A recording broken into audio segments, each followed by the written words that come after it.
अंधेरी रातें जहाँ अंधेरा ही एकमात्र सच्चाई है। क्या आपको कभी ऐसा महसूस हुआ है कि कोई आपकी परछाई में छिपा आपको देख रहा है? क्या आपने रात के सन्नाटे में किसी अनजानी आवाज़ को सुना है? तो स्वागत है आपका अंधेरी रातें में। हर कहानी डर के नए आयाम खोलती है, जहाँ प्रेतात्माएं, शापित स्थान और अनसुलझे रहस्य आपका इंतजार कर रहे हैं। तो अगर आप अंधेरे से डरते हैं तो सावधान रहें, क्योंकि यहाँ हर रात एक नई दहशत लेके आती है। तो अगर आप भी इस डरावनी दुनिया का हिस्सा बनना चाहते हैं तो हमारे चैनल को सब्सक्राइब करें और बेल आइकन दबाएं, ताकि कोई भी भूतिया कहानी आपसे छूट ना जाए। अब आप तैयार हैं? चलिए डर की इस दुनिया में कदम रखते हैं और कहानी को शुरू करते हैं। राजस्थान के धौलपुर जिले में एक सड़क थी, कालाखेत रोड। इस सड़क के बारे में कई भयानक कहानियां प्रचलित थीं। लोगों का कहना था कि जो भी रात के 2 बजे इस सड़क से गुजरा वह कभी वापस नहीं आया। लेकिन सबसे भयावह चीज थी रक्ता हवेली। यह एक उजाड़ हवेली थी, जहां एक अंधी चुड़ैल का वास था। कहा जाता था कि उसकी आंखें नहीं थीं, लेकिन वह सिर्फ आवाज सुनकर अपने शिकार को पकड़ लेती थी। 5 दोस्त अजय, रोहित, मोनिका, स्नेहा और विशाल धौलपुर घूमने आए थे। वे सब हॉरर स्टोरीज के शौकीन थे और हमेशा नई नई जगहों पर एडवेंचर करने जाते थे। होटल में बैठे अजय ने एक पुरानी किताब से हवेली के बारे में पढ़ते हुए कहा, क्यों ना हम रक्ता हवेली जाए, सुना है वहां एक चुड़ैल रहती है। सभी ने पहले इनकार किया, लेकिन फिर हिम्मत दिखाने के लिए मान गए। रात के ठीक 1:45 पर वे अपनी कार से हवेली की ओर बढ़े।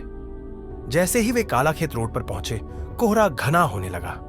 सड़क के दोनों ओर सड़ी गली लाशों की गंध हवा में घुलने लगी। कार का टेम्परेचर मीटर अचानक गिरकर -6 डिग्री सेल्सियस पर आ गया। विशाल ने गाड़ी रोकी और कहा, क्या तुमने सुना? कोई बच्चा रो रहा है। लेकिन वहां कोई नहीं था। जैसे ही उनकी गाड़ी हवेली के पास पहुंची, कार अपने आप बंद हो गई। रोहित ने इग्निशन ऑन करने की कोशिश की, लेकिन गाड़ी ने स्टार्ट होना बंद कर दिया। तभी हवेली के टूटे हुए खिड़की के शीशे से किसी का चेहरा झांकता दिखा। कोई वहां था। स्नेहा ने चिल्लाकर कहा, चलो यहां से भागते हैं। लेकिन तभी हवेली के दरवाजे अपने आप खुल गए। क्रीक। अंदर घुप अंधेरा था, लेकिन बीचों बीच एक दर्पण रखा था। उसमें 5 के अक्स तो दिख रहे थे, मगर एक छठा चेहरा भी दिखा। अचानक हवेली की दीवारों से तेज खरोंचने की आवाजें आने लगी। किसी ने दीवार पर अपने नाखूनों से खून टपकाते हुए लकीरें खींची थीं। फिर वो आई, अंधी चुड़ैल। उसकी आंखों की जगह बस 2 गहरे काले गड्ढे थे, जिनसे काला धुआं निकल रहा था। लेकिन वो सुन सकती थी। कौन आया है? मैं तुम्हारी धड़कनें सुन सकती हूं। विशाल घबराकर पीछे भागा, लेकिन अचानक उसकी टांगे किसी अदृश्य ताकत ने खींच ली। उसने चीखने की कोशिश की, मगर उसका मुंह अपने आप सिल गया। रोहित ने मोबाइल की लाइट जलाकर देखा, लेकिन वहां कुछ नहीं था। अचानक किसी ने उसके कान में फुसफुसाया, अब तुम मेरी जगह लोगे। अगले ही पल रोहित की आंखों से गाढ़ा काला खून बहने लगा और उसकी आंखें धुआं बनकर उड़ गईं। स्नेहा ने भागने की कोशिश की, लेकिन अचानक एक हाथ उसके बालों को खींचने लगा। जब उसने पीछे देखा, वो खुद को ही पकड़ रही थी। तुम अब मेरी तरह अंधे हो जाओगे। मोनिका ने दीवार की ओर देखा, जहां छाया में किसी की आकृति थी। आकृति धीरे धीरे उभरने लगी। वो खुद मोनिका ही थी, मगर उसका चेहरा जला हुआ था। तभी हवेली में अचानक चीखें गूंजने लगी।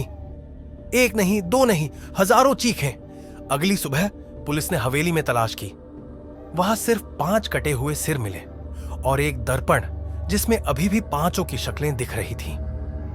अजय और मोनिका किसी तरह हवेली की छत तक पहुंच गए।